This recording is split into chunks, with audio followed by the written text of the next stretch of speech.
I will say this for my mom. She did a great job in that she did put me into sports. And sports is where you do learn a lot of having to deal with grieving losses.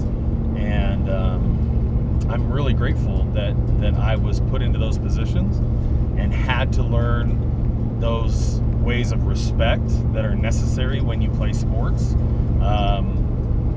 Ways of controlling your emotions, because you can get very emotional when you're trying to win and you feel like you should be allowed to do more or you're not having your way, and it's a great learning tool. So I'm really grateful for all of that, but there is so much to it, and when you learn those skills is also so important. If you don't learn very young how to be cerebral enough to understand some things, but then actually put in the effort, it gets harder and harder the older you get. And I'm realizing as I get older, man, it's easy to fall back into that. As I'm not competing, I'm not pushing myself physically as much as I used to. I'm not putting myself into those places where I have to fail. It gets easy to just get back into the cerebral game and just playing it cerebrally and not actually doing things. What did you have to say, Jen? So what I think I hear you saying is that in order to succeed, it requires a certain amount of failure. Absolutely. It's funny, as I feel like that's such an easier process to learn when you're a kid. Yeah. Because you don't reason your way out of things as much. You know what I mean? Like, you just do them. I think for most kids, that's probably true.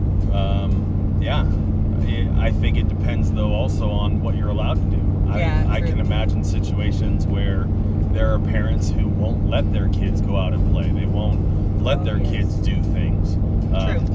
You were talking about how with your son Eric, he was, I think you said about 10 years old and had never played sports, had never been put into those situations where he had to do those things. And that's a whole other aspect of it. And it's hard being a parent. It's hard trying to get your kids into sports and have the time to take them to all the places while you're working and doing all the other things.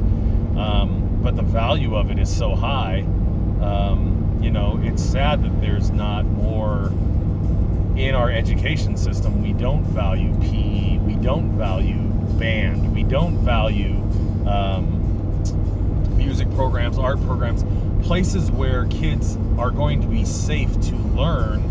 This is how you fail. This is how you grieve that loss, because it's a similar thing across all of these activities. Yes. If you bring in your artwork and you're heartbroken because it's not what you wanted it to be, you have to learn how to grieve the loss of not being able to of not being able to do what you wanted to do.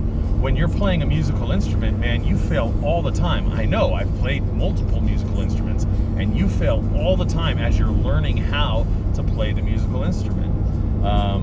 Same in sports. You fail all the time, and sometimes you can do the very best that you're capable of doing and still lose. And to learn how to grieve the losses when it's not life and death, when it's not,